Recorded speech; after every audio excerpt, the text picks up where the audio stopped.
knowledge of the offense. And I thought honestly, I'm not gonna lie, I thought I was gonna come in and kind of struggle a little bit. We're almost all the way through all of our installs, and like I said, putting in all those checks, I got a good grasp of it. So that kind of surprised me, honestly. I'm not saying I wouldn't have picked it up, but I definitely thought it would have took maybe just a little bit longer, a couple extra more days. But I've been able to pick up on it pretty smoothly. What's going on, football fans? It's me, J.R. Clark, back again with my main man, Toby D, new Pound for Pound ATL. What's going on, Toby? How you doing, brother? And hey, man, ain't nothing going on. I had the year the franchise started in There 1966. you Got my go. hat on and got my shirt on today, so I'm just repping, man. Feeling real There good it about is. my There it Falcons, is. man. What's going on with Well, you? I mean, we've made it through OTAs in a sense, and they wrapped up this week, so we figured we'd come on and do a wrap up ourselves in a sense. I have to say I'm a little bit disappointed in the social media team.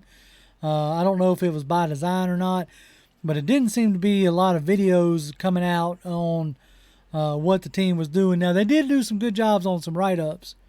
I'll have to give them credit where credit is due. Tori McElhaney for sure did well in her write ups of OTAs. But I was hoping for more videos, to see what our Falcons were doing. But speaking of videos, y'all saw at the top of the show there the clip of Desmond Ritter talking about picking up the plays and how he has felt like it's not been as difficult as he thought it was going to be.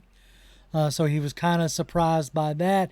And I don't know if they're just doubling down, trying to blow smoke, whatever, but it was doubled down by Arthur Smith saying that Desmond Ritter is probably the brightest young QB that he's dealt with so far in his career. Which, so far, Arthur Smith has not been one to just hand out compliments. Right. So that I kind of noticed, I kind of perked up there when he made that statement. Now, granted, he hasn't played with any all-world talents yet. The best talent that he's dealt with so far, I guess you could say, is Marcus Mariota. But I think outside of that, I mean, I don't know who else he's played with of note, like what, Jake Plummer or something. I can't remember that guy's name. Anyway, I mean, you had Jason Campbell and that he had in Washington when he was with Joe Gibbs back there in right. 2007. I think Jason Campbell had been in the league for a couple of years at that point. He was drafted in 2005.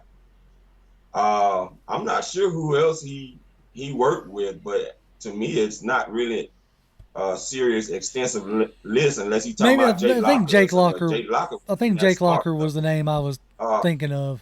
Um, well, yeah. And let me correct that, Jake Locker, because if he ever should hit it, and I'm not saying he wasn't smart, but he just didn't right, work out right. for them with Exactly, and Tennessee. so, but like I said, it was interesting comments, especially given that in the past, last year, and even at different times this year, Smith has been given the opportunity to praise rookies, and it's not something he has Yeah. necessarily wanted to do. Especially with guys like Frank Darby. When people were asking about his energy and stuff like that, they were like, well, he needs to produce on the field first, which I agree with, but so when he did make that praise, it was something I took note of. Another guy that he called out was the D. Alford, the cornerback out of the CFL, who has been turning Mm-hmm. heads and making plays up at camp. He said he actually expects, good things out of him. So I don't know if that just means he's going to be part of the, depth going forward, but or if he can see him maybe, because Casey Hayward's on a 1 year deal, so maybe it's a deal where next year, because Casey Hayward's 32 years old, Mm-hmm. that they may be transitioning to somebody else. So What have been your takeaways so far of OTAs, or this part of the off season as we head into the dead time? Well, I mean, you see the Falcons continuing to add, big guys to the depth chart. We heard two guys got signed from the 6 trials that they had during the camp this week. Jonathan Harrison, who Mm-hmm. has 42 starts in the NFL as a center, Right. between the Colts and the Jets, and then you got a gentleman by the name of Jalen Dalton. I don't know much about, but he was recently with the New Orleans Saints. So he's been added a defensive tackle, 6'6", 300 pounds.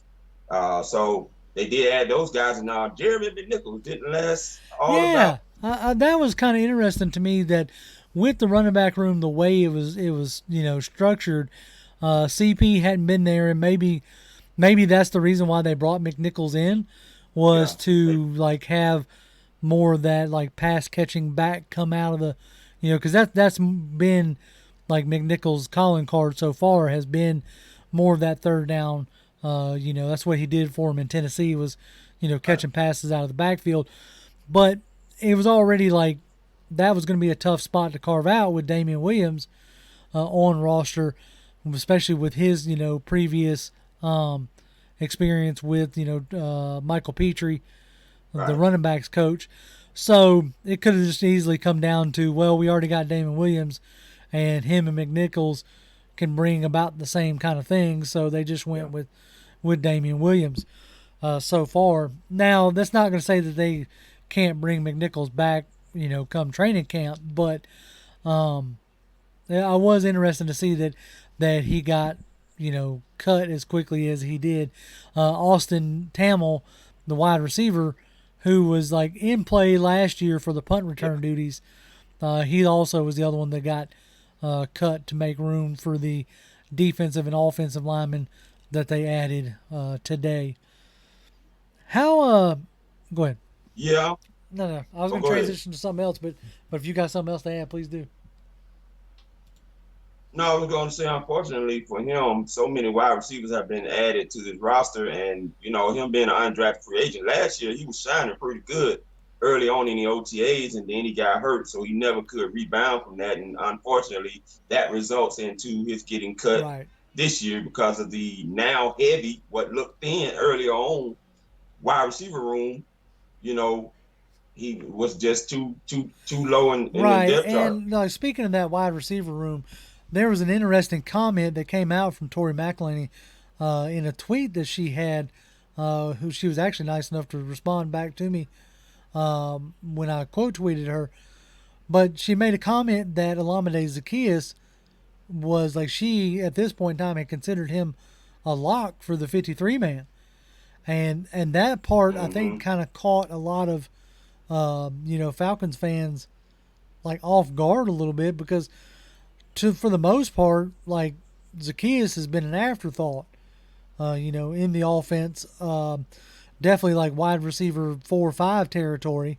Um, but I think he showed some things last year, like the toughness that Arthur Smith is looking for, and he definitely brings a speed element to the game, or to the room, that you may not have outside of Byer or Bird and Batson. So it's going to be interesting to see how that like Right. fourth receiving option like shakes out over the summer. So what are your thoughts on like Zacchaeus being a presumed lock for the roster this early in the off season period? I mean, he runs all the routes that Arthur Smith didn't want to run in their offense, right? So it's definitely was going to be a great shot for him to make the team. Now, I do see him now as the third wide receiver with all the clarity that we've been getting from looking at his wide receiver room. But he's a tough guy, man. If you go back to that game against the Tampa Bay Bucks, he got whacked real hard one good time down there in the red zone area, and they called a penalty Mm-hmm. on that too. But he shook it off. Then you come back the next week with the Giants, got whacked again in that game, and he shook that off. And dude has some ups too. I mean, you can see that in the Jets game. I mean, he jumped high to try to catch a football that Matt Ryan was still able to sail over his head. But I mean, he made a great attempt to jump up and get that ball. But this guy definitely embodies the type of traits that Arthur Smith likes.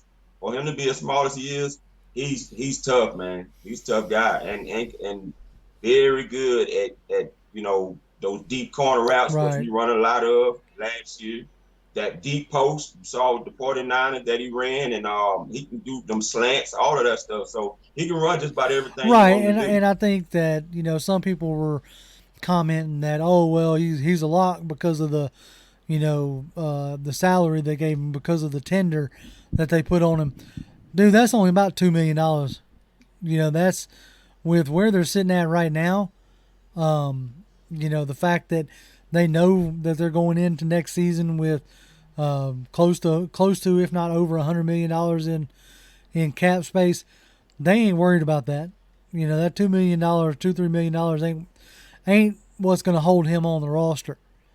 If they were willing to, trade Ryan and trade Jones with their dead money in those contract situations, $2 million ain't holding nobody on the roster. But that's one of the Yeah, battles going into, training camp that we're going to get into here in the next month as we go through the dead period. That I think is going to be an interesting one. Like, how does it shake out between Bird and Zacchaeus and Bastion?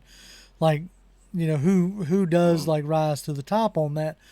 Because with the guys that we have that we feel like are presumed locks on the wide receiver room, Drake London and Brian Edwards, two guys that have draft capital sunk into them.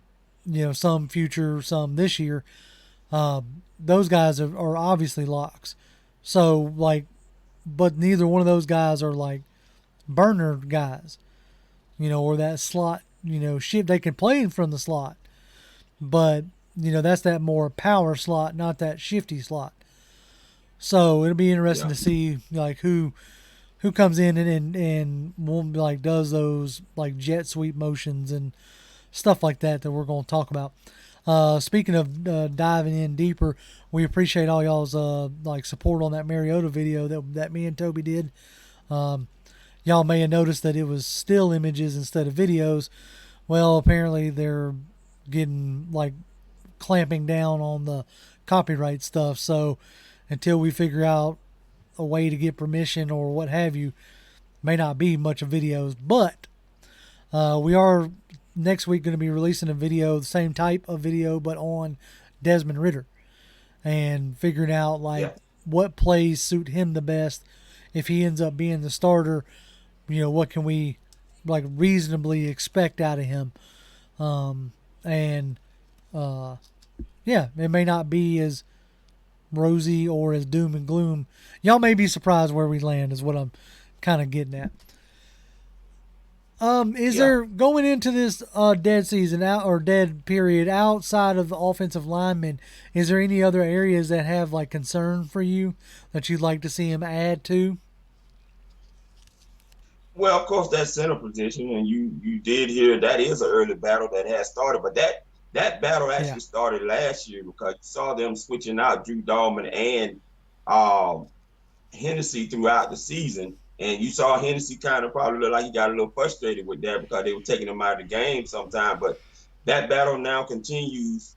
Part two of that battle going into camp, as it also really continued Right. during OTAs, which was kind of a surprise that was being mentioned because they didn't have pass on. But that's interesting about that battle starting as early as it did. But now you got this backup center that may make the roster to push those two a little bit because of the experience that he has, in Jonathan Harris. But I mean, it's not really a lot that they allowed to get out there. But I guess when you don't have a guy like Matt Ryan or superstar, Kyle Pitts is on his way up and AJ Terrell is on their way up, but it's not enough right now for the cameras of the media or the fan base to have got it excited about for the coverage, which is good for Arthur Smith because of what he's been preaching about being the underdogs basically Well, this I year. mean, So that much is for you sure. know, Like they're like I know I don't have a ton of expectation for this team.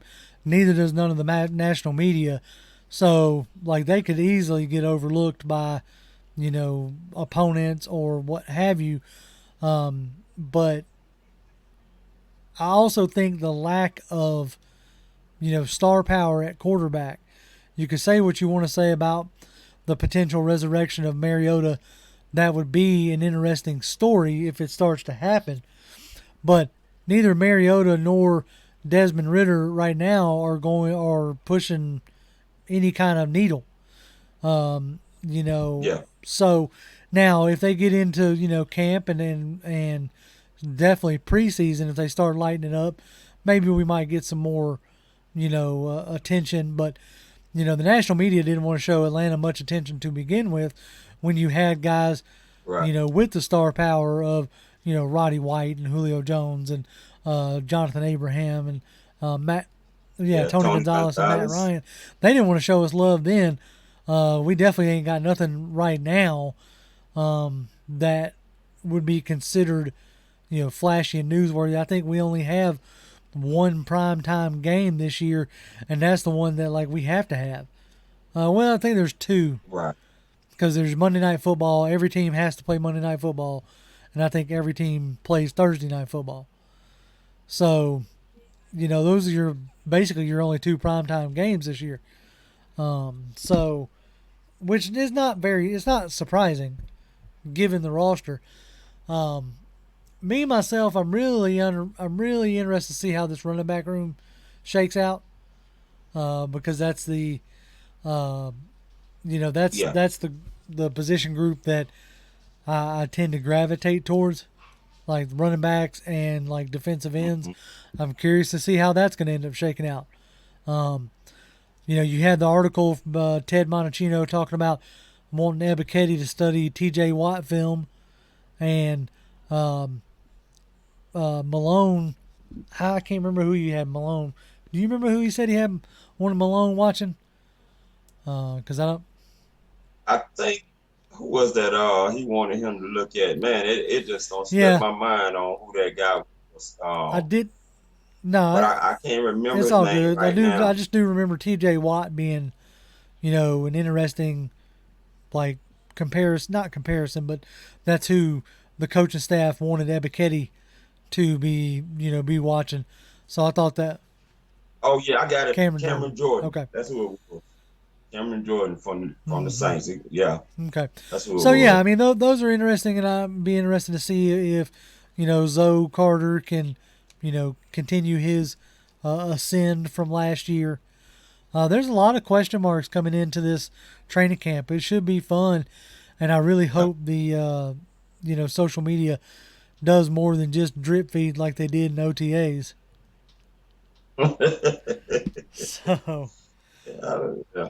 I mean, it might be a good thing, man, for Arthur Smith. I mean, that they do, go under the radar, and he can really continue to emphasize that, chip on your shoulder type mentality that they seem to be going into the season with to prove a point that they're better than what people may think. I mean, there's a couple people. I think his name Emery Hunt had a popular YouTube channel talk about football and does, you know, uh, some right, broadcasting and commentator and stuff. So you was talking about how you feel like the Falcons might be better than what a lot of people believe, and he likes the Troy Anderson pickup and stuff like that. But you don't have a lot of people really jumping on the train right now. So we'll see how right, how it exactly. goes. The only way to change that narrative is to come out and play. Is to come out and play well. Yeah. Um, so yeah, I think that's about all we got. Really wrapping up this OTAs, unless there's something else you want to bring up. No, man. I mean, I think that's about it, man. Let's get ready to do some more breakdowns and talk about some of these things we think Right, could exactly. go Like I said, we on got one coming out during the season. on Tuesday for. Also, there will not be a live stream this Tuesday. Um, I will be attending Vacation Bible School at my church, so obviously, then we won't be able to do live stream. That's why we're going to put out that Desmond Ritter video on Tuesday. So no live stream this Tuesday. We'll try to pick it up a couple Tuesdays from now. Try to keep the same schedule. We're just going to miss this upcoming week. But we'll have a video out of Desmond Ritter, and then I think we got on tap. We're going to take a closer look at the wide receivers. The three that we feel like are going to be our main wide receivers, like really dissect what they're good at, and what strengths they lie in.